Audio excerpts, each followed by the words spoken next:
El próximo domingo Argentina celebrará por primera vez elecciones primarias abiertas y obligatorias para de esta forma definir a los candidatos por la presidencia que competirán el 23 de octubre, además de gobernaciones, alcaldías y otros cargos.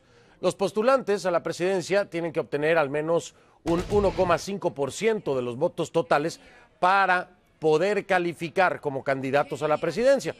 Y hasta el momento, la actual presidenta, que está en su pantalla, Cristina Fernández, del Partido Justicialista, peronista, lidera los sondeos en lo referente a la intención de voto. Sin embargo, hay que recordar que en los comicios regionales de la ciudad de Buenos Aires y Santa Fe, los candidatos a jefe de gobierno, afines a la presidenta, perdieron por amplia diferencia, hecho que para algunos analistas es indicador de un posible debilitamiento del gobierno de Fernández. Y para hablar más acerca de esto nos acompaña en vivo desde nuestros estudios en Buenos Aires la analista política Graciela Romer. Graciela, gracias por estar con nosotros. Hola Fernando, ¿qué tal? ¿Qué tal? Un gusto saludarte. ¿Coincides tú en los análisis que hacen algunos expertos en la materia de que pues estas últimas elecciones en las que no salieron agraciados aquellos afines a la presidenta Cristina Fernández es señal de debilitamiento de la presidenta?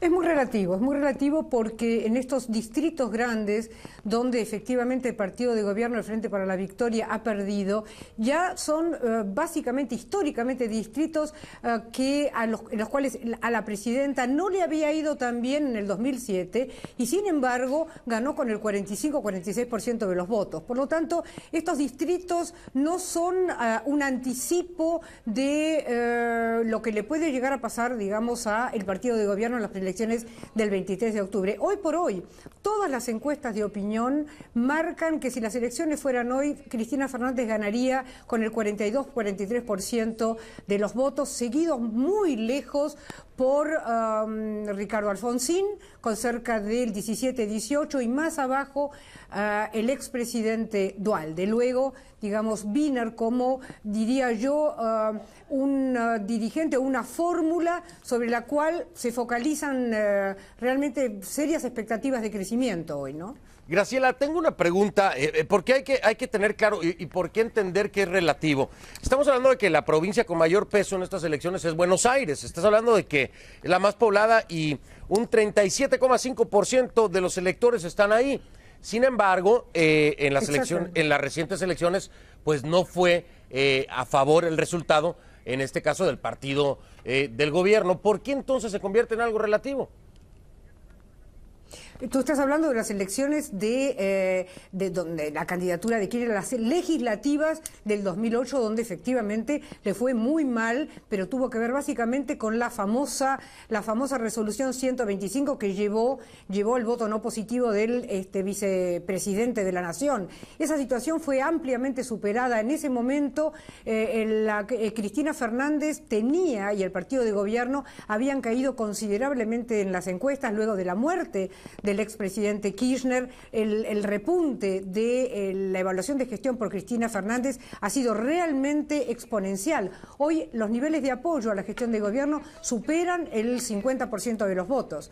Claramente la provincia de Buenos Aires, conjuntamente con las provincias chicas, tanto del noroeste del país como del noreste del país, son básicamente quienes definen las elecciones. Recordemos que la sumatoria de estas 4 elecciones en las cuatro grandes provincias no suman el 30% del total del padrón. Esa es la razón por la cual, habiendo perdido en estas provincias, aún así la intención de voto es realmente importante y que asegura, me parece a mí, en las próximas primarias un claro predominio de Cristina Fernández. Ya, ahora, ¿por qué es por primera vez entender qué son estas elecciones o qué diferencia hay al hablar de que son abiertas y obligatorias? ¿Cuál es la característica particular de estas primarias?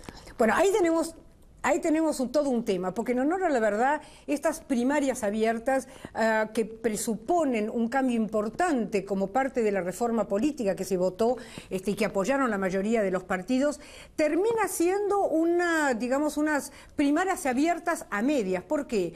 porque las máximas candidaturas, las fórmulas presidenciales que debieran poderse elegir el próximo domingo, en realidad ya fueron seleccionadas por los partidos políticos. Quiere decir que la gente no va a votar alternativas, digamos, partidarias y fórmulas de los diferentes partidos. Sí va a haber algunas alcaldías, sí va a haber algunas gobernaciones, pero sobre todo alcaldías que sí van a dirimir internas reales. Pero la verdad que estas internas abiertas se terminaron de alguna manera constituyendo en una especie de gran encuesta nacional anticipatoria de las próximas que se van a realizar el 23 de octubre.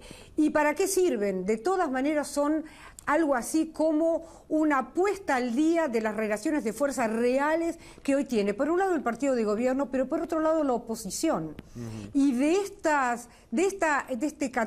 resultado del 14, digamos, de agosto, lo que va a surgir, o lo que por lo menos se espera que surja, es si existe o no un candidato que sea capaz de aglutinar, o sea, diferenciarse del resto y aglutinar lo que podría ser la alternativa a la candidatura de Cristina Fernández. Perfecto, queda más que claro entonces entender así estas elecciones abiertas virtualmente, que al final de cuentas, como tú lo explicabas, serán un medidor más que otra cosa, al menos en el aspecto de candidatos a la presidencia.